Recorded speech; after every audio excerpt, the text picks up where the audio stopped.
নমস্কার, আপনারা দেখছেন দ্য ইন্ডিপেন্ডেন্ট বেঙ্গল। আমি শিবম। ঠিক দুদিন আগে আমেরিকা ভারত এবং বাংলাদেশকে নিয়ে একটি কমেন্ট করে, আর কালকে ফের একবার আমেরিকা আরও একটি মন্তব্য কিন্তু বাংলাদেশের বিষয় নিয়ে করেছে।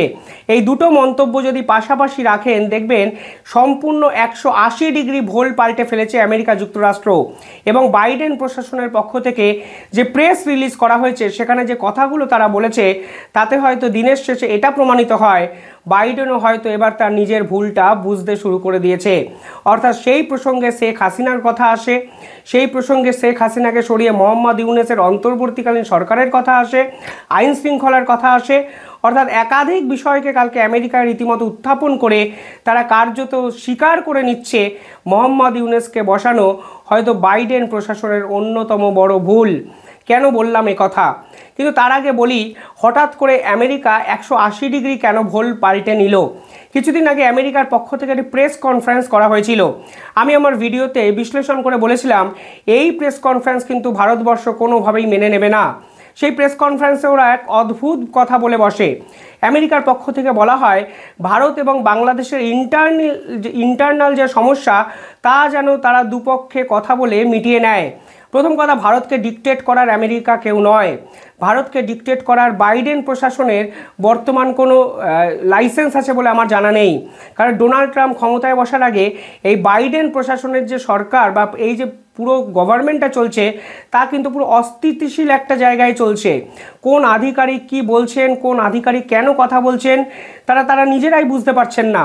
এবং সব কথার মধ্যে অত্যন্ত ডিফেন্সিভ একটা ভূমিকা ইচ্ছাকৃত কিন্তু এই ধরনের অফিসিয়ালরা পালন করছেন। কারণ তারা জানেন না ডোনাল্ড ট্রাম্প এসে কী ধরনের নীতি এই পার্টিকুলারলি আমেরিকা যুক্তরাষ্ট্র গ্রহণ করবে। ফলে এটা খুব স্বাভাবিক একটা প্রক্রিয়া।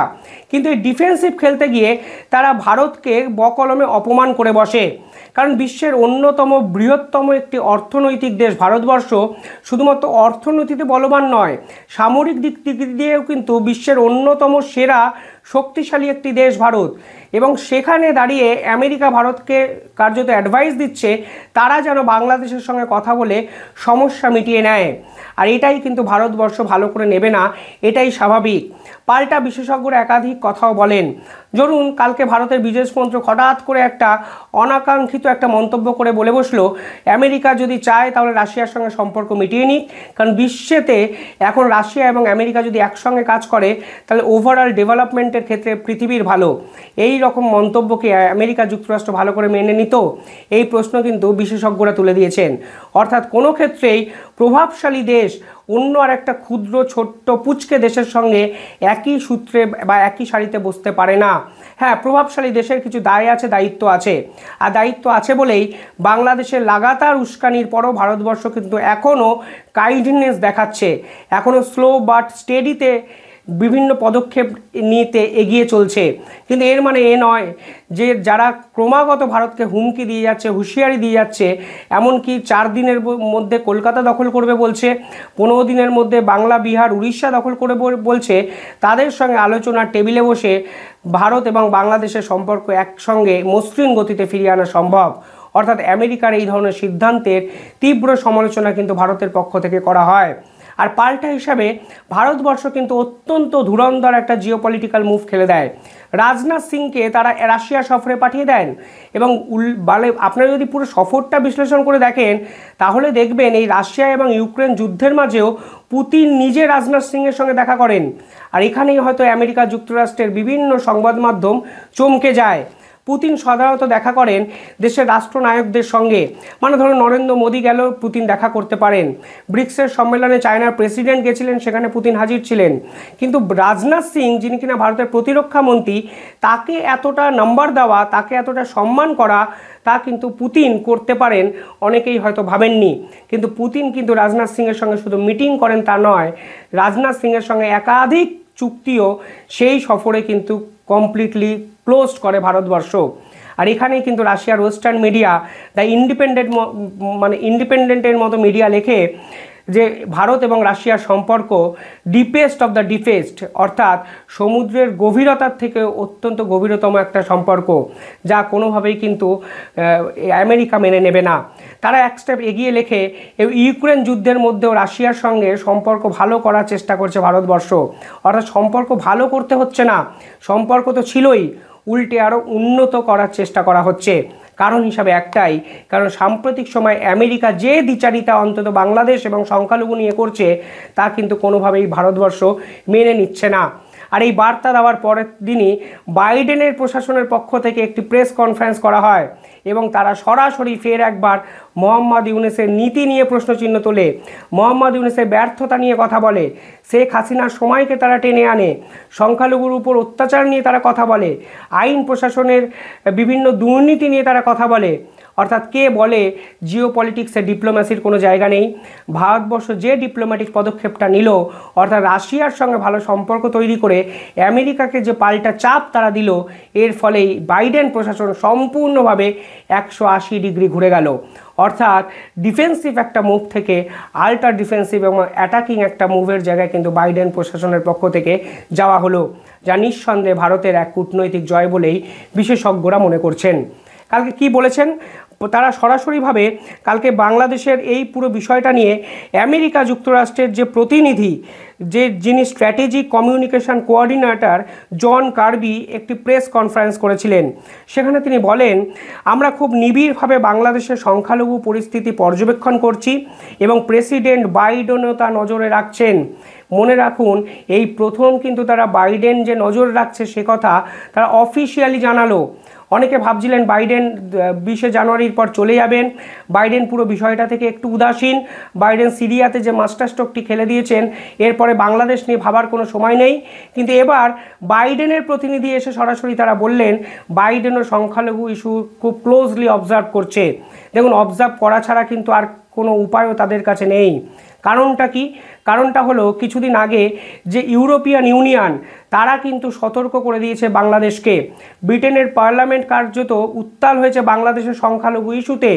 শুধু তাই নয়, সুইডেনের মতো একটি শান্তিপ্রিয় দেশের পার্লামেন্ট কার্যত এই সংখ্যালঘু ইস্যুতে বাংলাদেশকে কড়া হুঁশিয়ারি দিয়েছে। জাপান নিজেদের কোম্পানি গুটিয়ে নিয়েছে।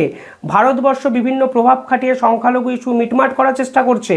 ফলে সব মিলিয়ে বাইডেন প্রশাসন যদি এই পুরো বিষয়টায় কমেন্টস না করতো তাহলে কিন্তু বাইডেন প্রশাসনের শেষটা অত্যন্ত খারাপ এবং খুব খারাপভাবে এর জবনিকা পতন হতো বলে অনেকে মনে করছেন। পাশাপাশি দেখুন, পুতিন এই পুরো বিষয়টায় ঢুকে গেছেন। পুতিন সম্ভবত ভারতের রিপাবলিক ডে 26শে জানুয়ারির প্রধান অতিথি হিসাবে আসতে পারেন। যদি পুতিনে নাও আসেন তাহলে 2025-এর প্রথমেই পুতিন কিন্তু ভারত সফরে আসছেন। ফলে পুতিনকে পুরো বিষয়টায় ঢুকতে যে আমেরিকা দেবে না তা কিন্তু 100% নিশ্চিত। অর্থাৎ হাসিনাকে ফেরানোর জন্য কিংবা বাংলাদেশের পরিস্থিতিকে কন্ট্রোল করার জন্য যদি পুতিন এবং ভারতবর্ষ একই সূত্রে গেঁথে নিজস্ব আন্তর্জাতিক জোট তৈরি করে তাহলে কিন্তু সবথেকে বড় চ্যালেঞ্জের মুখে পড়তে পারে আমেরিকা। কারণ ব্রিক্সের সদস্য কিন্তু চায়না, রাশিয়া এবং ভারতবর্ষ। এই জোটের বিরুদ্ধে ডোনাল্ড ট্রাম্প নিঃসন্দেহে পাল্টা লড়াই করতে চাইবেন না, এটাই কিন্তু জানা যায় বা বোঝা যায়। আর ঠিক সেই প্রেক্ষাপটে দাঁড়িয়ে জো বাইডেন যে কথা বলবেন এ তো জানাই ছিল, শুধু এর আগের স্টেপটা হয়তো তাদের পক্ষে একটি ভুল স্টেপ হয়ে গেছে বলে আমার ব্যক্তিগত অভিমত। তারা শুধু এইটুকু বলেননি, তারা আরও অনেক কথা বলেছেন। তারা বলেছেন বাংলাদেশের বর্তমান পরিস্থিতি এই সরকারের নীতির ব্যর্থতা, যা সংখ্যালঘুদের প্রতি নির্যাতন বাড়িয়ে তুলছে। অর্থাৎ এই প্রথমবার আমেরিকা বাইডেন প্রশাসন স্বীকার করছে মোহাম্মদ ইউনূসের নীতির ব্যর্থতা এটা। অর্থাৎ বাংলাদেশের পররাষ্ট্র নীতি নিয়ে একদিন সমালোচনা হতো, বাংলাদেশের ইউনূস সরকারের পররাষ্ট্র নীতি যে নেই তা বিশ্বের একাধিক রাজনৈতিক বিশেষজ্ঞরা বলেছিলেন। কিন্তু এবার অন্তর্দেশীয় নীতি নিয়ে সরাসরি প্রশ্ন তুলে দিয়েছেন বাইডেন প্রশাসন। এই সরকারের আর থাকলোটা কি? এই সরকারের আমলে ব্যবসা বাণিজ্য নেই, এই সরকারের আমলে আইন শৃঙ্খলার অভিমুখ অত্যন্ত তলানিতে গিয়ে ঠেকেছে। কিন্তু এবার নীতি নিয়ে প্রশ্নচিহ্ন তুলে দিল খোদ জো বাইডেনের প্রশাসন।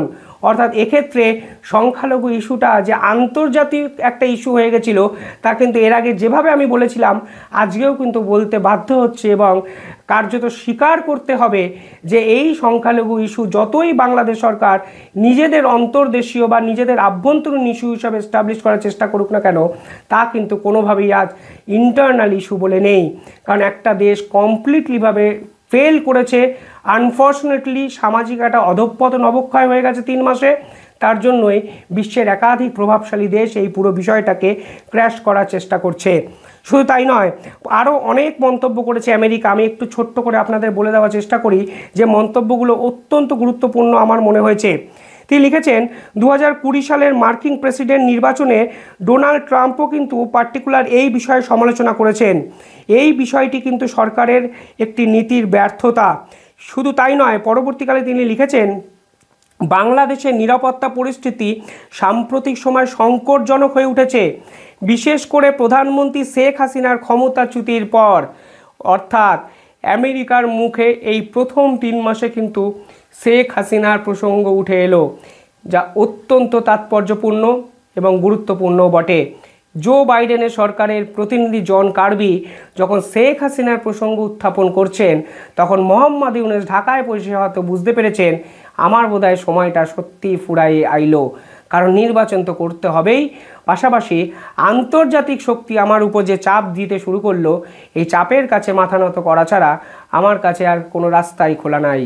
ফলে সব মিলিয়ে বাইডেনের পক্ষ থেকে যে প্রেস কনফারেন্স করা হয়েছে তার রাজনৈতিক গুরুত্ব, জিওপলিটিক্যাল গুরুত্ব অপরিসীম, এর কিন্তু কোনো বিকল্প হয় না।